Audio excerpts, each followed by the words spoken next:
அனைவருக்கும் வணக்கம். Welcome to TNPSC TNUSRB preparation. இந்த வீடியோவில் நம்ம பிசி எக்ஸாமுக்கு தேவையான முக்கியமான ஸ்டாட்டிக் ஜிகேல ஒரு பகுதியான இந்தியாவில் உள்ள முக்கிய நதிகள், ஓகேவா, அந்த நதிகள் டாபிக் வந்து கட்டாயம் கேள்வி கேட்பாங்க. பிசி எக்ஸாமில் கேட்காம இருக்க மாட்டாங்க. ஏதாவது ஒரு நதியை பற்றி கேட்பாங்க. எங்கே உருவாகுது, அதெல்லாம் எத்தனை கிலோமீட்டர் நீளம் பாயுது அப்படிங்கிறது டீட்டெயிலாக கேட்பாங்க. அதனால் நம்ம வந்து இந்த நதிகளை படிக்காமல் நீங்கள் வந்து எக்ஸாமில் தான் போகாதீங்க. இதுக்கு முன்னாடி பார்த்தீங்கன்னா இதே மாதிரி ஸ்டாட்டிக் ஜிகே பகுதியில் வந்து நான் வனவிலங்கு சரணாலயங்கள், அடுத்து பார்த்தீங்கன்னா தேசிய பூங்காக்கள், பறவைகள் சரணாலயம் இதெல்லாம் போட்டிருக்கிறேன். அதெல்லாம் ஒரு திருப்பி பார்த்துட்டு போங்க, ஓகேவா. ஸோ இந்த வீடியோவில் நம்ம வந்து முக்கியமான நதிகளை பார்க்கலாம். முதல்ல பாருங்கள், சிந்து நதி. இது பார்த்தீங்கன்னா எங்கே உற்பத்தி ஆகும் பார்த்தீங்கன்னா கைலாஸ், திபெத் பகுதியில் உள்ள கைலாஸ் மலைப்பகுதியில் உருவாகும். எத்தனை கிலோமீட்டர் நீளம் பாயும் பார்த்தீங்கன்னா 2850 கிலோமீட்டர் நீளம் வந்து பாயும். ஸோ இது வந்து பார்த்தீங்கன்னா இந்தியாவில் உற்பத்தியாகி பாகிஸ்தானில் கலக்கக்கூடிய ஒரு முக்கியமான நதி, ஓகேவா. ஸோ அப்போது இந்தியாவில் உற்பத்தியாகி வெளிநாட்டில் கலக்கக்கூடிய ஆறுன்னு கேட்பாங்க இந்த சிந்து நதி. இந்த சிந்து நதி எங்கே கலக்கும் பார்த்துக்கிட்டிங்கன்னா அரபிக்கடலில் கலக்கும். நல்லா வச்சுக்கணும். ஸோ அரபிக்கடலில் பார்த்தீங்கன்னா ஒரு 4 நதிகள் தான் அரபிக்கடலில் கலக்கும். அந்த 4 நதிகளையும் நீங்கள் படிக்காமல் பேரக்கூடாது. ஏன்னா அது வந்து பார்த்தீங்கன்னா கிழக்கிலிருந்து மேற்கு நோக்கி பாய்ந்து அரபிக்கடலில் கலக்கக்கூடிய முக்கியமான 4 நதிகள் இருக்குது. இந்த வீடியோட கடைசியில் சொல்கிறேன், நீங்கள் வந்து அதை நோட் பண்ணிக்கோங்க. அப்போ சிந்து நதி வந்து பார்த்தீங்கன்னா திபெத்தில் கைலாஸ் மலை பகுதியில் உருவாகி, இமயமலை தான், ஓகேவா, இமயமலையில் கைலாஸ் அப்படிங்கிற பகுதியில் உருவாகி 2850 கிலோமீட்டர் நீளம் பாஞ்சி கடைசியாக அரபிக்கடலில் கலக்கும். அடுத்து பாருங்கள், 2ஆவது நதி கங்கை நதி. நம்மளுடைய தேசிய நதி வந்து கங்கை நதி, அப்படி தான் 2008 அதை வந்து நம்ம தேசிய நதியாக இந்திய அரசு வந்து அறிவித்தது. அதோட நீளம் பாருங்கள் 2525 கிலோமீட்டர் நீளம் கொண்டது. இது இந்த கங்கை நதி. இது எங்கே உற்பத்தி ஆகும் பார்த்துக்கிட்டிங்கன்னா உத்தரகாண்ட் மாநிலத்தில் உள்ள கங்கோத்ரி, இமயமலையில் கங்கோத்ரி அந்த பனியாறில் தான் இந்த கங்கை நதி உற்பத்தி ஆகும். கிட்டத்தட்ட 2825 கிலோமீட்டர் பாயும், ஓகேவா. உத்தரப்பிரதேசம் அதை பற்றி நிறைய ஊர்களை கடந்து வந்து கடைசியாக வந்து பார்த்திங்கன்னா வங்காள விரிகுடாவில் இந்த கங்கை நதி வந்து கலக்கும். அப்போ இது பார்த்திங்கன்னா மேற்கில் உருவாகி கிழக்கில் பாய்ந்து கடைசியாக வங்காள விரிகுடா கடலில் கலக்கக்கூடிய ஒரு ஆறு தான் என்னது இந்த கங்கை. இதுக்கு பார்த்திங்கன்னா நிறைய துணையாறுகள் இருக்கும், ஓகேவா. யமுனை, சோம்பல், சாம்பல் அப்படின்னு சொல்லி நிறைய துணை நதிகள் உண்டு. அதை கொஞ்சம் படிச்சுக்கோங்க. அதில் அந்த காவிரி கங்கையுடைய மிகப்பெரிய துணையாறு எதுன்னு பார்த்தீங்கன்னா யமுனைன்னு சொல்லுவாங்க, ஓகேவா. யமுனை தான் என்னது இந்த கங்கையினுடைய மிகப்பெரிய துணையாறு. முதல்ல கிளையாறுனா என்னென்னு தெரியணும், துணையாறுனா என்னென்னு தெரியணும், ஓகேவா. ஸோ துணையாறுனா ஒரு நதி தனியாக உருவாகி இந்த கங்கையோடு கலந்தால் அது வந்து துணையாறு. இதே பார்த்தீங்கன்னா கங்கையில் இருந்து ஒரு நதி பிரிந்து போச்சுன்னா அது வந்து கிளை ஆறு, அவ்வளோதான். நமக்கு தேவையில்லை, நம்ம இதான் ஒரு டீட்டெயில் சொல்லியிருந்தேன், ஓகேவா. அடுத்து பாருங்கள், கிருஷ்ணா நதி பார்த்தீங்கன்னா கிட்டத்தட்ட ஒரு 1400 கிலோமீட்டர் பாயும். இது எங்கே உருவாகும் பார்த்துக்கிட்டிங்கன்னா மகாராஷ்டிரா மாநிலத்தில் உள்ள மகாபலேஸ்வரர் அப்படிங்கிற ஒரு இடத்துல உருவாகும். இது இந்த கிருஷ்ணா, ஓகே. இது கிருஷ்ணா பார்த்தீங்கன்னா உங்களுக்கு வந்து ஒடிசா அந்த மாதிரி பகுதிகளில் வந்து உங்களுக்கு வந்து கடைசியாக வங்காள விரிகுடா கடல் தான் இந்த கிருஷ்ணா நதியும் வந்து கலக்கும். எத்தனை கிலோமீட்டர் நீளம் கொண்டது? 1400 கிலோமீட்டர் பாய்கிறது இந்தியாவில், ஓகேவா. அடுத்து பாருங்கள், நர்மதை. இது ஒரு முக்கியமான ஆறு. மேற்கு நோக்கி பாயக்கூடிய ஆறுகளில் இதுவும் ஒன்று. இந்த நர்மதை ஆறும் என்னது ஒன்று. ஸோ நர்மதை ஆறு பார்த்தீங்கன்னா இந்தியாவை 2ஆக பிரிக்கும். இந்திய துணைக்கண்டத்தை 2ஆக பிரிக்கும் ஆறுன்னு சொல்லி ஒரு வருஷம் ப்ரீவியஸ் இயர் கொஸ்டின். எது இந்த நர்மதை ஆறு. இது எங்கே உருவாகும் பார்த்துக்கிட்டிங்கன்னா மத்திய பிரதேசத்தில் உள்ள அந்த அமர்கண்டக் மலைப்பகுதியில் உருவாகக்கூடியது தான் இந்த நர்மதை ஆறு. இது எப்படி நான் வச்சுக்கலாம்னா நர் அமர்னு வருது இல்லையா, அந்த மாதிரி நான் வச்சுக்கோங்க, மறக்காது உங்களுக்கு. இது ஒட்டுமொத்தமாக ஒரு 1312 கிலோமீட்டர் பாயும். இது எப்படி நான் வச்சுக்கலாம்னா 13-12 அடுத்தடுத்து இருக்குதா. அப்போ என்னது 13-12 1312 கிலோமீட்டர் பாய்ந்து கடைசியாக பார்த்தீங்கன்னா அரபிக்கடலில் கலக்கும். இந்த கொஸ்டின் கேட்காத கொஸ்டினே கிடையாதுப்பா. குரூப் 4 இருக்கட்டும், பிசிஆர் இருக்கட்டும் கேட்டிருக்காங்க. அதாவது பார்த்தீங்கன்னா மேற்கு நோக்கி பாயக்கூடிய ஆறுகளிலேயே மிக நீளமான ஆறு என்னது இந்த நர்மதை தான். எத்தனை கிலோமீட்டர்? 1312 இந்தியாவில், ஓகேவா. நம்ம மேலே சிந்து பார்த்துருப்போம். சிந்து வந்து பார்த்தீங்கன்னா உங்களுக்கு இந்தியாவில் குறைந்த நீளம் தான் பாயும். ஆனால் அந்த ஆறுடைய மிகப்பெரிய பகுதி வந்து பார்த்தீங்கன்னா பாகிஸ்தானில் இருக்கக்கூடியது. அதனால் வந்து அந்த சிந்து நதியை கணக்கில் எடுக்க மாட்டாங்க. இந்தியாவை பொறுத்த வரைக்கும் மேற்கு நோக்கி பாயக்கூடிய ஆறுகளே முக்கியமான நீளமான ஆறு என்னது இந்த நர்மதை. எங்கே உருவாகுது? அமர்கண்டக் பகுதியில். எங்கே இருக்குது? மத்திய பிரதேசத்தில் உருவாகக்கூடிய ஒரு ஆறு என்னது நர்மதை. இது அரபிக்கடலில் கலக்கக்கூடிய முக்கியமான நதி.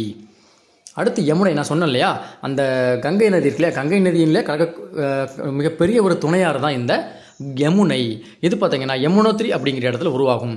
இது பார்த்தீங்கன்னா முக்கியமாக டெல்லி வழியாக பயணிக்கும். ஏன்னா டெல்லியில் வந்து பார்த்தீங்கன்னா ஆக்ரா, உத்தரப்பிரதேச பக்கத்தில் உள்ள அந்த ஆக்ரா பகுதியில் என்னது நம்ம தாஜ்மஹால் இருக்கும். தாஜ்மஹால் பார்த்தீங்கன்னா யமுனை ஆற்றின் நதிக்கரையில் கட்டப்பட்டிருக்கும், ஓகேவா. அப்போ எத்தனை கிலோமீட்டர்? 1300 கிலோமீட்டர் நீளம் கொண்டது இந்த யமுனை ஆறு. இது பார்த்தீங்கன்னா கங்கை நதியினுடைய ஒரு மிகப்பெரிய ஒரு துணை ஆறு. எங்கே உருவாகுது? யமுனோத்ரி அப்படிங்கிற இடத்துல உருவாகும்.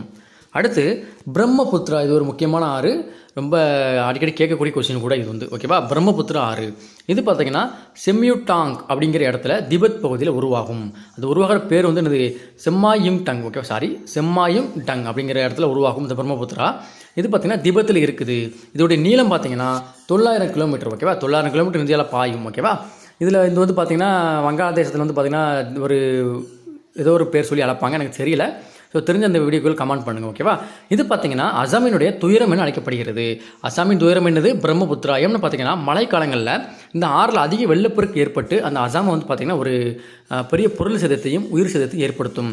அதனால தான் பார்த்தீங்கன்னா இதை வந்து அசாமினுடைய துயரம் என்று அழைக்கிறோம். அப்போ அசாமின் துயரம் என்று அழைக்கப்படுவது என்னது பிரம்மபுத்திரா. இது ஒரு வருட ப்ரீவியஸ் இயர் கொஸ்டின் தான். 2018 நினைக்கிறேன், 19 நினைக்கிறேன் ஓகேவா. 2019 போட்டிருந்தாங்க. அப்போ கேட்ட கொஸ்டின் பிரம்மபுத்திரா ஓகேவா. பிரம்மபுத்திராவின் நீளம் எவ்வளவு 900 கிலோமீட்டர். எங்கே உற்பத்தி ஆகிறது செம்மாயும் டங் அப்படிங்கிற இடத்துல உருவாகுது. அது எங்கே இருக்குது திபெத் பகுதியில் இருக்கக்கூடிய ஒரு பகுதி. அடுத்து மகாநதி.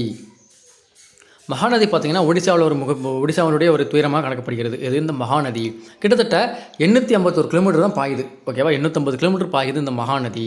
இது பார்த்திங்கன்னா எங்கே உற்பத்தி ஆகும் பார்த்துக்கிட்டிங்கன்னா சிகா அப்படிங்கிற பகுதியில். இந்த சிகா பகுதி எங்கே இருக்குன்னு பார்த்தீங்கன்னா சத்தீஸ்கர் மாநிலத்தில் இருக்கக்கூடிய ஒரு பகுதி தான் இந்த சிகா. இங்கே தான் பார்த்திங்கன்னா இந்த மகாநதி அப்படிங்கிறது உருவாகும் ஓகேவா. ஸோ ஒடிசா பகுதியிலேருந்து பார்த்திங்கன்னா இது மிக ஒரு செழிப்பான பகுதி உருவாக்கும். அதே மாதிரி பார்த்திங்க அப்படின்னாலும் துயரங்களை ஏற்படுத்தும். அதனால் எனது ஒடிசாவின் துயரம் என்று அழைக்கப்படுவது எனது மகாநதி. எத்தனை கிலோமீட்டர் பாய்கிறது 850 கிலோமீட்டர். சிகா அப்படிங்கிற பகுதியில் உற்பத்தி ஆகிறது. மாநிலம் சத்தீஸ்கர். அடுத்து கோமதி. இந்த கோமதி அப்படிங்கிறது பார்த்தீங்கன்னா கூட ஒரு வகையில் கங்கை நதியினுடைய துணை நதி தான் சொல்லுவாங்க ஓகேவா. எத்தனை கிலோமீட்டர் பாயுது கிட்டத்தட்ட 805 கிலோமீட்டர் பாய்கிறது. பாய்ந்து இமயமலையில் உற்பத்தி ஆகும் ஓகேவா. அது கரெக்டாக இடம் தெரியல, புக்கில் கொடுக்கல. இந்த கோமதி அப்படிங்கிறது பார்த்திங்கன்னா புக்கில் கொடுத்துருக்க மாட்டாங்க. உற்பத்தி ஆகாத இடம் அடுத்து பார்த்திங்க அப்படின்னாலும் கூட அந்த நீளம் கொடுத்துருக்க மாட்டாங்க. இது நான் ஒரு புக்கிலேருந்து எடுக்கப்பட்டது டேட்டா ஓகேவா. கோமதி பார்த்திங்கன்னா 805 கிலோமீட்டர் பாயும். எங்கே உருவாகும் பார்த்துக்கிட்டிங்கன்னா இமயமலையில் தான் உருவாகும். அந்த கரெக்டான இடம் கொடுக்கல. அடுத்து காவேரி. இது பார்த்திங்கன்னா தமிழ்நாட்டினுடைய மிகப்பெரிய ஒரு ஆறுன்னு சொல்லலாம் காவேரி ஓகேவா. இது எங்கே உற்பத்தி ஆகும் பார்த்துக்கிட்டிங்கன்னா கர்நாடகாவில் குடகுமலை பகுதியில் தலை காவிரி அப்படிங்கிற இடத்துல உருவாகி கிட்டத்தட்ட 800 கிலோமீட்டர் நீளம் கொண்டது மொத்தம் ஓகேவா. ஸோ ஒட்டுமொத்தமாக பார்க்கும்போது பார்த்திங்கன்னா 800 கிலோமீட்டர் நீளம் கொண்டிருக்கும். தமிழ்நாட்டில் பார்த்திங்கன்னா 761 கிலோமீட்டர் தான் தமிழ்நாட்டில் பாயும் ஓகேவா. மீதியுள்ள பகுதியில் கர்நாடகா பகுதியில் அமைந்திருக்கக்கூடியது. அந்த காவிரி ஆறு தான் பார்த்திங்கன்னா ஒகேனக்கல் பகுதியில் வரும்போது அந்த ஒகேனக்கல் நீர்வீழ்ச்சியை வந்து ஏற்படுத்தும். அப்போது எங்கே உருவாகுது காவிரி ஆறு தலை காவிரி என்று கர்நாடகா மாநிலத்தில் உள்ள குடகுமலையில் தலைக்காவிரி அப்படிங்கிற பகுதியில் இந்த காவிரி ஆறு உற்பத்தி ஆகும். கிட்டத்தட்ட 800 கிலோமீட்டர் நீளம் கொண்டது ஒட்டுமொத்தமாக. அதில் தமிழ்நாட்டில் 761 கிலோமீட்டர் பாய்கிறது. இதோடைய சிறப்பு பெயர்னு பார்த்துக்கிட்டிங்கன்னா தென்னிந்தியாவின் கங்கை என்று அழைக்கப்படும் என்னது காவிரி. அவ்வளோதான். அடுத்து பார்த்திங்கன்னா தபதி. இந்த ஆறுமே ஒரு மிக முக்கியமான ஆறு தான் ஓகேவா. இதுவுமே பார்த்திங்கன்னா மேற்கு நோக்கி பாய்ந்து அரபிக்கடலில் கலக்கக்கூடிய ஒரு மிக முக்கியமான ஆறு. ஸோ டோட்டலாக 4 சொல்லியிருந்தாலே அதில் 3 வந்துருச்சு, 1 தான் இருக்குது. அதை நான் கொடுக்கல, நான் உங்களுக்கு வீடியோவில் சொல்லிடுறேன், கடைசி வரைக்கும் பாருங்கள். இந்த தபதி பார்த்திங்கன்னா முல்டாய் அப்படிங்கிற இடத்துல உருவாகும். எங்கன்னு பார்த்தீங்கன்னா மத்திய பிரதேசத்தில் இந்த முல்டாய் அப்படிங்கிற இடத்துல உருவாகி கிட்டத்தட்ட ஒரு 724 கிலோமீட்டர் பாய்ஞ்சி மேற்கு நோக்கி பாய்ந்து அரபிக்கடலில் கலக்கும் ஓகேவா. அப்போ எங்கே உருவாகுது முல்டாய். அது எங்கே இருக்குது மத்திய பிரதேசம். எத்தனை கிலோமீட்டர் நீளம் பாய்கிறது 724 724. தபதி உருவாகி அரபிக்கடலில் கலக்கக்கூடிய ஒரு முக்கியமான ஆறு தான் இது இந்த தபதி. அடுத்து பார்த்திங்கன்னா பெரியாறு. ஸோ பெரியாறுங்கிறது பார்த்திங்கன்னா கேரளாவில் இருக்கக்கூடிய ஒரு ஆறுன்னு சொல்லலாம். ஏலகிரி மலையில் உருவாகும். கிட்டத்தட்ட 244 கிலோமீட்டர் தான் பாயும் ஓகேவா. 244 கிலோமீட்டர் பாய்ஞ்சி அரபிக்கடலில் கலக்கக்கூடிய ஒரு ஆறு தான் இது பெரியாறு. இது கேரளாவில் இருக்கிறதுனால நம்ம தமிழகத்துக்கு சார்ந்த அவ்வளோ முக்கியமானது இல்லை, கேட்கலாம். அதனால அந்த கொஸ்டின் எடுத்துருக்கணும் ஓகேவா. எங்கே உருவாகும் ஏலகிரி மலை, நீளம் என்ன 244 கிலோமீட்டர், பேர் என்னது பெரியார் ஆறு. அடுத்து பார்த்திங்கன்னா வைகை. இது எல்லாத்துக்குமே தெரிஞ்சிருக்கும், இருந்தாலும் கூட சொல்லிடுறேன் ஓகேவா.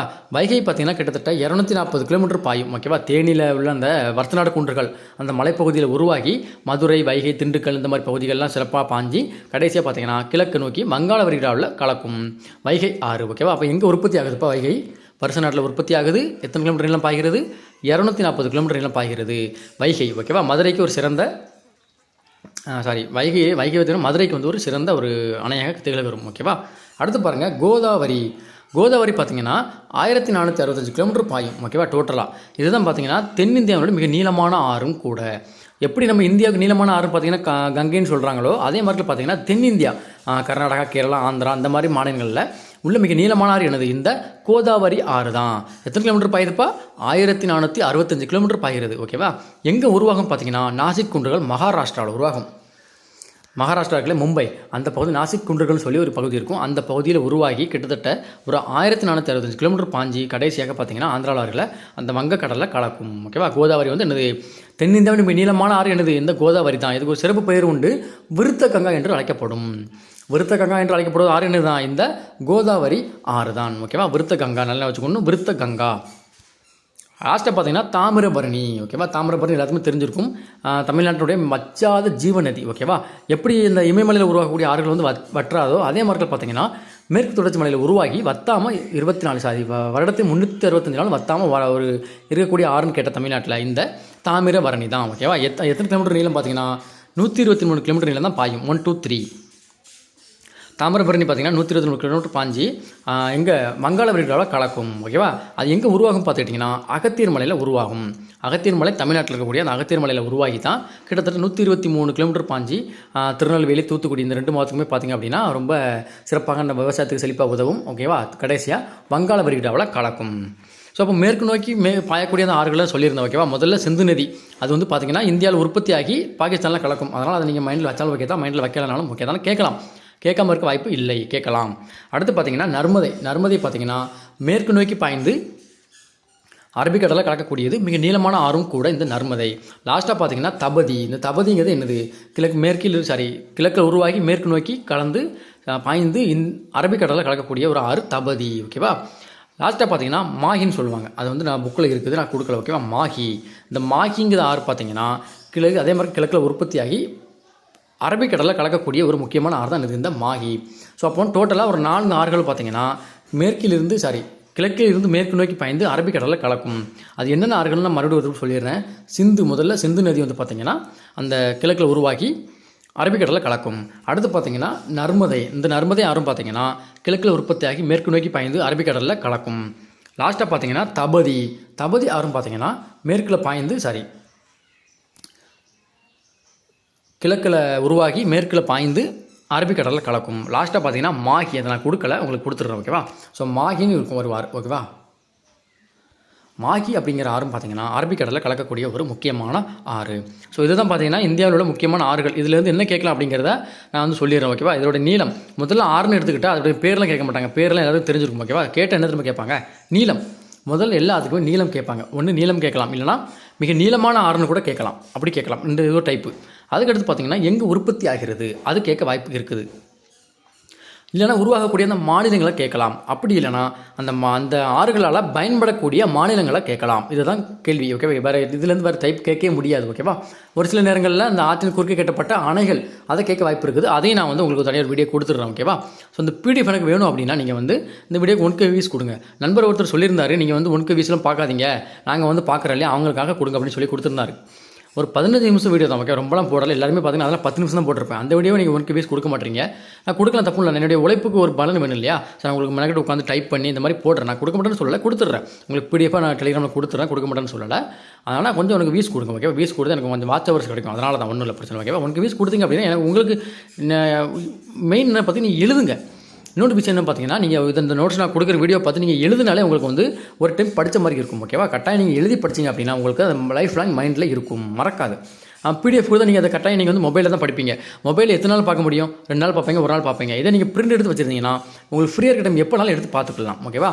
மொபைலில் பார்க்குறத விட ஒரு எழுதி படிங்க, அல்லது என்னது பிரிண்ட் எடுத்துக்கோங்க. ஓகேவா? நான் பிடிஎஃப் கொடுக்குற பிரிண்ட் எடுத்துக்கோங்க. அதை விட பெட்ரு என்னென்னு பார்த்தீங்கன்னா கையால் எழுதி படிப்பது. இந்த வீடியோ பார்த்து எல்லாத்தையுமே உங்களுக்கு புரித மார்க்கில் ஒரு ஷார்ட் குறிப்பு எடுத்து வச்சுக்கோங்க, ஷார்ட் நோட் எடுத்து வச்சுக்கோங்க. ஓகேவா? நன்றி, வணக்கம். அடுத்த வீடியோவில் சந்திக்கலாம்.